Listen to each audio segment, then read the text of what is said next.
छान असे गोल गरगरीत आपले लाडू हे वळून झालेले आहेत। एक लाडू मी तुम्हाला फोडून सुद्धा दाखवते। एकदम ठिसूळ लाडू झालेले आहेत, सहज हाताने तुटतात। तर या मकर संक्रांतीला हे लाडू नक्की करून बघा। एकदम खुसखुशीत असे तिलाचे लाडू तयार होतात। जर आपली व्हिडिओ आवडली तर आपल्या व्हिडिओला एक लाईक करा, कमेंट करा आणि भरपूर सारी व्हिडिओ शेअर करा आणि आपल्या चॅनलला सबस्क्राइब करा। नमस्कार, सर्वांना मकर संक्रांतीच्या आणि भोगीच्या हार्दिक शुभेच्छा। तर आज आपण बनवणार आहोत खुसखुशीत असे तिलाचे लाडू। यासाठी मी इथे काय काय साहित्य घेतले ते तुम्हाला आता दाखवते। हे तिल मी गावरान तिल घेतलेले आहेत। यांना पॉलिश नाही, बिना पॉलिश हे तिल आहेत। तुम्ही पॉलिश असलेले घेतले तरी चालतील।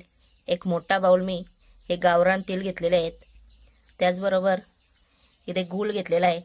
गूळ सुद्धा मी एक मोठा बाउल घेतलेला आहे। एक छोटा बाउल शेंगदाणे घेतलेले आहेत, भाजून त्यांची सालं काढून घेतलेले आहेत। 2 चमचे तूप आणि आवडीनुसार ड्रायफ्रूट घेतलेले आहेत।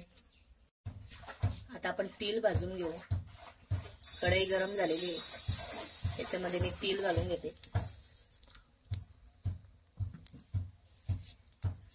तीळ भाजताना मी जाड बुडाची कढई घ्यायची, पातळ कढई घ्यायची नाही, नाहीतर तीळ एकदम करपून जातील तुमचे आणि लाडूंची चव बिघडेल।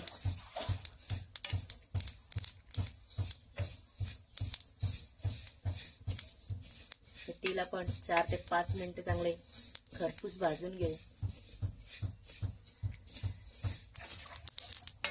तीळ आता आपले छानपैकी असे खरपूस भाजून झालेले आहेत। तडतड आवाज यायला पाहिजे, बघू शकता तुम्ही। आता हे तीळ आपण एका ताटामध्ये काढून घेऊ। आता कढईमध्ये मी 2 चमचे तूप घालून घेते आणि या तुपामध्ये आपण गूळ घालून घेऊ।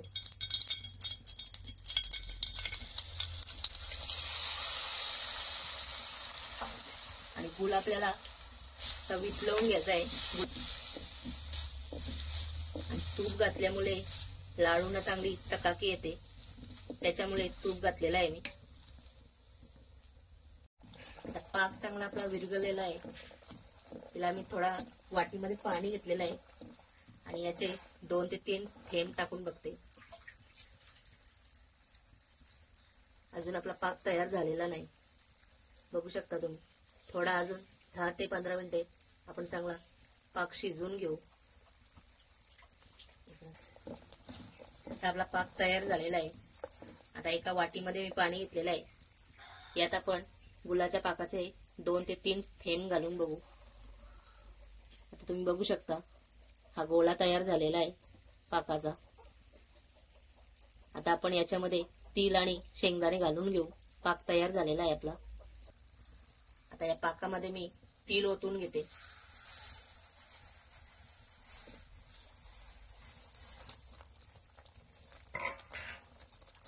त्याचबरोबर हे शेंगदाणे आपण कुटून घेतलेले आहेत ते सुद्धा घालते। सर्व मिक्स करून घेऊ आपण।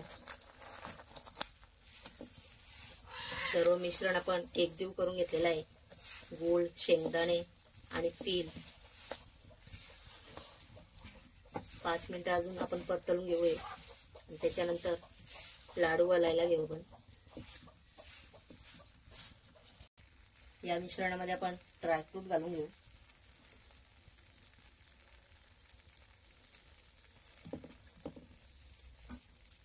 मिक्स करून घेते।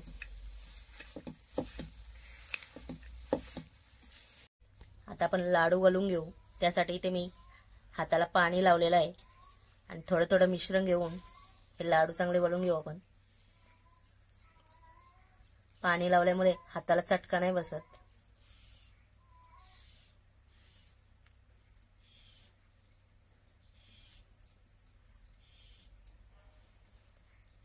असे लाडू सर्व आपण वळून घेऊ। पहिल्यांदा तर नुसता असा गोला करून घ्यायचा, त्याच्यानंतर तुम्ही शेप दिला तरी जमेल। हे मिश्रण सुकवायच्या आत पूर्ण याला गोले करून घ्यायचे। छान असे गोल गरगरीत आपले लाडू हे वळून झालेले आहेत। एक लाडू मी तुम्हाला फोडून सुद्धा दाखवते। एकदम ठिसूळ लाडू झालेले आहेत, सहज हाताने तुटतात। तर या मकर संक्रांतीला हे लाडू नक्की करून बघा, एकदम खुसखुशीत असे तिलाचे लाडू तयार होतात। जर आपली व्हिडिओ आवडली तर आपल्या व्हिडिओला एक लाईक करा, कमेंट करा आणि भरपूर सारी व्हिडिओ शेअर करा आणि आपल्या चॅनलला सबस्क्राईब करा।